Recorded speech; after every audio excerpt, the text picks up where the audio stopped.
Repo rate और reverse repo rate क्या है? पहले जानते हैं रेपो रेट क्या है। जब हमें पैसे की ज़रूरत हो और अपना बैंक अकाउंट खाली हो तो हम बैंक से कर्ज लेते हैं और इसके बदले हम बैंक को इंटरेस्ट पे करते हैं। इसी तरह कमर्शियल बैंक को भी रोज़ बरोज़ के कामकाज के लिए काफ़ी पैसों की ज़रूरत होती है। इसके लिए बैंक कंट्री के बैंक से कर्ज लेती है। हमारे केस में इंडिया की सेंट्रल बैंक है RBI, reserve bank of India. Commercial banks reserve bank को जिस दर इंटरेस्ट पे करते हैं उसे रेपो रेट कहते हैं। रेपो रेट की डेफिनेशन क्या है? Repo rate is the rate at which the central bank of a country, in case of India that is RBI, lends money to commercial banks in the event of any shortfall of funds.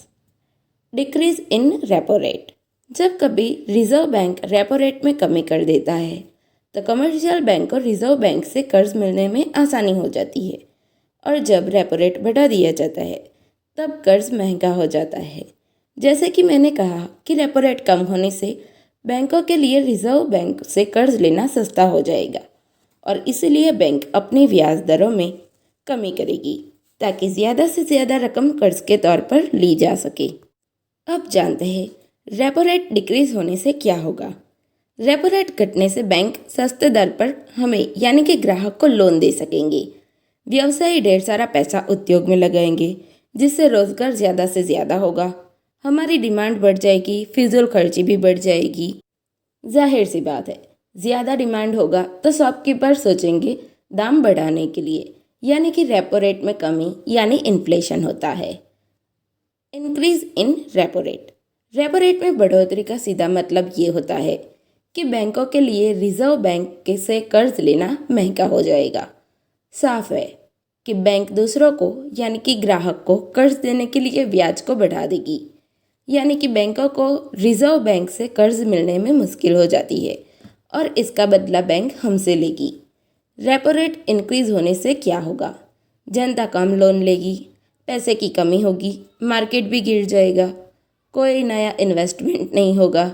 फिर होगा यूँ कि बेरोज़गारी भी बढ़ जाएगी, demand कम होगी, खर्च घट जाएगा, यानी सभी वस्तुओं का मूल्य गिर जाएगा, मतलब कि डिफ्लेशन की स्थिति।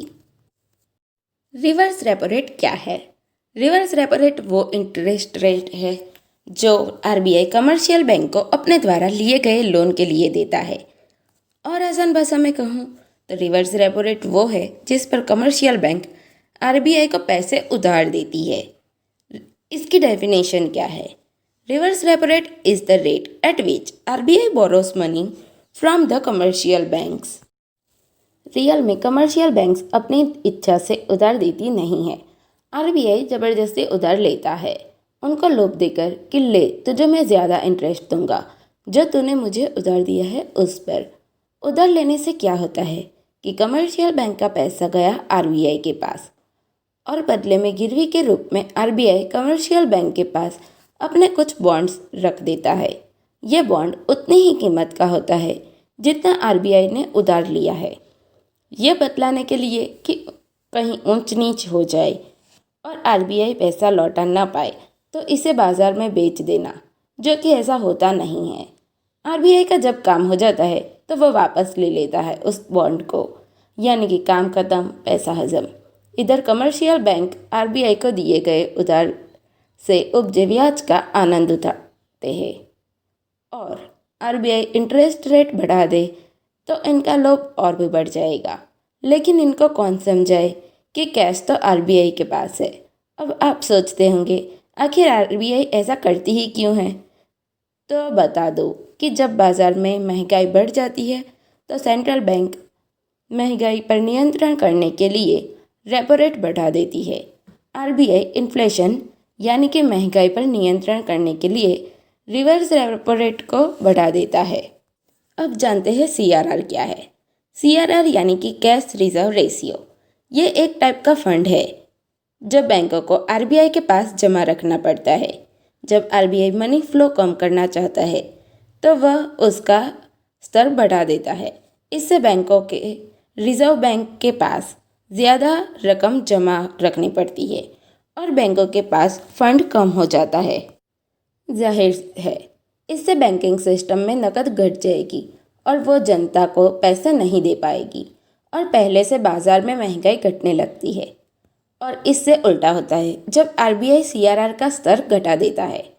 आरबीआई कमर्शियल बैंक को टोटल डिपॉजिट के मिनिमम 3% और मैक्सिमम 50% रिजर्व रखवा सकती है। याद रखें कि बैंक आरबीआई को सीआरआर के रूप में जो कैश रिजर्व रखती है उस पर आरबीआई कोई भी इंटरेस्ट पे नहीं करती है। एसएलआर क्या होता है? Statutory liquidity ratio. SLR gold या गवर्नमेंट अप्रूव्ड सिक्योरिटीज़ के रूप में बैंकों को अपने पास रखना पड़ता है। बैंक ज़्यादा गोल्ड रखेगी तो साख में कमी आएगी और कम गोल्ड रखेगी तो साख में वृद्धि होगी। आरबीआई जब एसएलआर बढ़ाएगा तो बैंक के पास कम पैसे बचेंगे हमें लोन देने के लिए, यानी बाजार में मनी कम हो जाएगा। इन्फ्लेशन में कमी आएगी। सीआरआर और एसएलआर में सिर्फ एक ही फ़र्क है। सीआरआर में कैश फॉर्म में आरबीआई के पास रहती है और एसएलआर में गोल्ड और सिक्योरिटीज़ के रूप में बैंक अपने पास रखती है। Thank you.